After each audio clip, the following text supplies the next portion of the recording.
Have you ever heard of place-based education? It's an educational philosophy that's been around for decades, but the term was really coined in the 1990s. It's all about using the community as more of the local source for the student's education, learning about things in your own backyard before you go on to study broader subjects. And what better backyard to study than here in the Columbia River Gorge? What kid doesn't like to be outside, picking up bugs, playing in the water, and marveling at nature? As adults, we admire that sense of wonder that children have, which this program for fifth graders throughout the Columbia River Gorge is designed to promote and foster. The program is called Secrets and is run by the Columbia Gorge Ecology Institute. I think this is part of an old snail shell. Like the outside of it, maybe. We joined a class from Dry Hollow Elementary School in the Dalles as they visited the Dalles Mountain Ranch in Washington on a field trip. At one station called Stream Scene, they were collecting spineless insects, macroinvertebrates. I found a Mayflower bug. They're insects that have like a lot of legs. I think the leader said there was at least 800 legs. The Secrets program is just one of a series of programs that engage students in their environment throughout their school years. The Institute uses the term cycle of engagement to explain their work. Since their programs begin in early elementary school with an after-school program, the fifth graders have secrets, middlers are involved with a field research project, and then in high school, students act as mentors with the elementary students. What goes around comes around, and Executive Director of the Institute, Aaron Morehouse, says it takes this kind of feedback loop to really connect students with the environment. So this is a way that we are working as an organization throughout the gorge to connect our communities with this fabulous place that is that's so rich in its natural history and cultural history, and is an important part of our community. But we need to have this engagement to really get that rooted into the learning experiences of the kids in the gorge.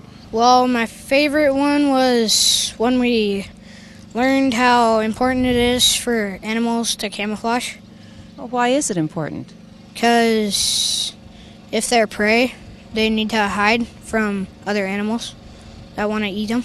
Wild Village was the name of another station where the students were dressing in camouflage to study how species adapt to survive. In another station, students were looking at the key habitat characteristics of the shrub steppe, this type of terrain which is the predominant ecosystem of the Eastern Gorge. Just getting to be outside and contemplate their surroundings is a big part of the Secrets experience. Aaron says he's heard a couple terms describing how little time kids spend in nature. One is the extinction of experience, and the other, nature deficit disorder. The level of activity of youth in the out of doors today is significantly and far less than it has been in past years. And that affects everything from health to performance in academics, understanding of ecological systems, which is especially important in today's world. So many things are lost, as well as just a connection to your own backyard, to your own history as someone that lives in a place. It's important for many different reasons. So that's why the Institute likes to start their programs at the early elementary level, like this class called Gorge Explorers at Chenoweth Elementary School in the Dalles.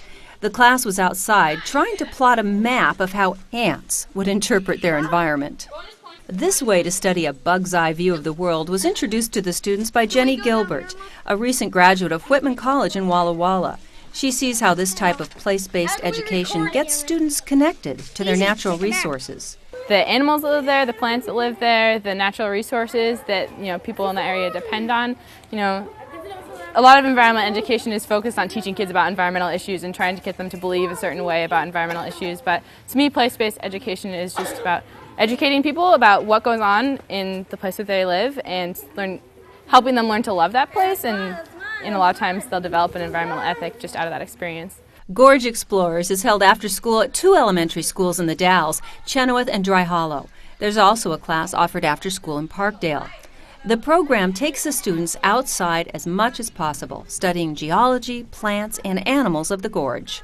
And I saw a bunch of little red aphids on some of the bricks, and I noticed that there was the brick, there was a distance between the top of the brick and the bark chips that were below them, so I called that like a cliff, because that would be like from its point of view.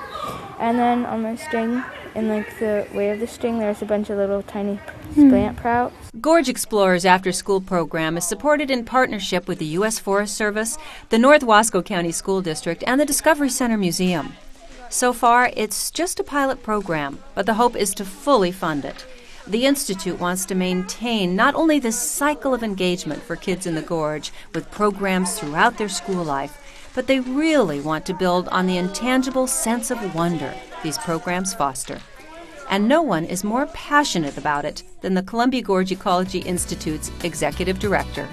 Since I've had 2 kids of my own, I realize how important the relationship with the land is, to being a real part of the community, and that civically engaged and understanding the science that's behind all of this, and not just the science, but the wonder, that sense of wonder. You see that in the kids' eyes, and I saw it out there a number of times just walking the trail with these kids, and that makes my heart sing, and that's why I'm here. If you'd like to know more about Gorge Explorers or the Columbia Gorge Ecology Institute, you can look at their website, gorgeecology.org. Well, I hope you've enjoyed learning about some of the various nonprofits that work in conjunction with the public schools here in the Columbia River Gorge. There is a lot of good going on here. Thanks for watching this edition of Making a Difference. For CGN 7, I'm Elaine Busby.